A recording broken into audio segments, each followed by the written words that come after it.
Ya, sebelumnya Assalamualaikum warahmatullahi wabarakatuh. Waalaikumsalam. Kali ini saya mau berbagi apa ya? Ini keluh kesah nih bahasanya nih, keluh kesah anak muda ya. Seharusnya tuh anak muda produktif nih. Tapi kita langsung tanya aja nih ke Bang Ipul, bagaimana nih keseharian anak muda di lingkungan. Assalamualaikum Bang Ipul. Waalaikumsalam. Ini menurut Bang Ipul, anak muda sekarang bagaimana ini Bang Ipul? Pergerakannya nih, kesibukannya lah selama Covid atau libur sekolah ya. Iya. Kalau menurut Ane sendiri Bang ya. Jadi gini. Gimana mana ini? Iya di situ ya, nggak apa. Iya. Ya siap. Udah siap. Siap. Oke. Jadi gini. Unek-unek Ane ya Bang ya. Jadi pemuda sekarang itu lagi kecanduan yang namanya game ya, pokoknya kecanduan game lah, apapun gamenya itu.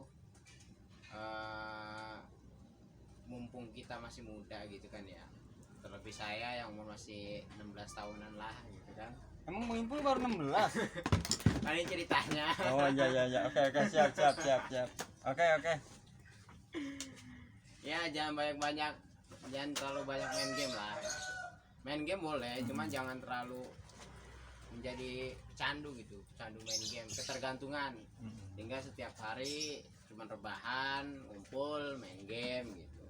Jadi ada kalanya tuh anak muda kudu produktif, kudu aktif. Betul sekali. Terlebih saya setuju banget. Terlebih sampai bisa terjun ke organisasi masyarakat. Nah, gimana caranya bisa bersosialisasi, ngomong sama yang tuaan, berbaur sama yang kecilan, apalagi menciptakan suatu masukan gitu kan, terlebih buat anak-anak yang masih umur belasan tahun gitu, ketika ada rapat musyawarah untuk untuk masyarakat itu, kita bisa menyumbangkan ide ke situ. Betul sekali. Tapi begini Bang Ipul ya, saya pribadi saya merasa agak iri nih sama wilayah-wilayah di sekeliling kita ya, wilayah yang berbeda gitu ya. Anak mudanya kompak Bang Ipul. Tapi kenapa saya gabung di situ? Karena anak muda di tempat kita nih kayak kurang produktif ya. Jadi begini, yang namanya anak muda itu lagi yang namanya gencar-gencaran nyari jati diri. Jadi kalau menurut Ane, jangan salahin anak mudanya, betul. tapi salahin kepengurusan lingkungan. Iya, kepengurusan lingkungannya. Masih kita nyalain dia Bang Ipul. Contoh begini, nih misalkan ya anak RT gitu kan, RT ataupun RW. Kan kalau secara otomatis RT ataupun RW itu kan dia punya kekuatan gitu ya, power gitu di dalam masyarakat. Power Ranger? Iya, dia bisa jadi Ultraman atau jadi Superman gitu kan. Ya kan, ya pokoknya itu dah. Intinya tuh punya yang namanya wibawa gitu di masyarakatnya dia. Betul. Nah, kalau bisa RT ataupun RW itu menggunakan hak tersebut, tokoh masyarakat lah ya, menggunakan hak tersebut buat anak muda. Jadi anak muda tuh sebenarnya begini, dia mau action cuman gak punya wadah gitu. Betul sekali. Nah, jadi kalau cara menciptakan wadahnya itu adanya dua, apa itu kemauan dari pemuda tersebut atau dibantu sama petingginya gitu. Sesepuh lah ya. Ya, sesepuhnya sama tokoh-tokoh di situ. Kalau misalkan tokoh-tokohnya di situ nggak mendukung, terus anak mudanya juga bingung mau ngapain, ya nanti bakalan berjalan kayak tai mengalir di sungai gitu. Ya, kanyut aja udah. Kanyut aja ya, Bang. Iya, mau nabrak apa kayak dia gitu nggak tahu gitu. Jadi selagunya ya Bang. Jadi selagunya ya Bang. Selagunya baik, apa dia lagi jalan nabrak tengah jalan hancur gitu. Apa dimakan lele. Bisa aja ya, nih Bang Ipul. Pokoknya begitu dah. Ya, jadi pesan saya, ayolah kita anak muda, kita ciptain wadah gitu. Kalau kita malu sama RT, kita ciptain wadah gitu. Bawa buktikan bahwa pemuda RT apa, RT 100, RW 90 berapa gitu kan. Bisa gitu ya kan, bisa melakukan itu. Dan bisa yang namanya kalau ada kegiatan acara apa gitu kan ya, bakti sosial ataupun kegiatan keagamaan, itu bisa lewat hasil usaha kita. Jadi yang namanya nggak perlu yang namanya ngirimin edaran gitu ya kan ya. Ya, biasa Edaran, begitu biasanya, iya, edaran kita selembar, minta 2 segala lembar. macam gitu ya. Kalau bisa ubahlah mindset kita gitu.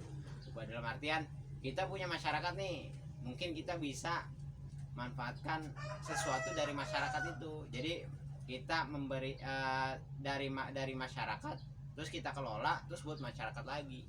Contohnya kita punya wirausaha sampah gitu kan ya, kan banyak nih di warga kita tuh punya sampah gitu. Nah bisa juga nanti digerakin sama anak-anak pemuda ataupun dibuatin wadah sama RT gitu, Ya, RT sama RW dah. sesepunya, dikelilingin tuh apa setiap seminggu sekali keliling kampung gitu kan ya, ngampungin buat yang namanya ngambilin sampah.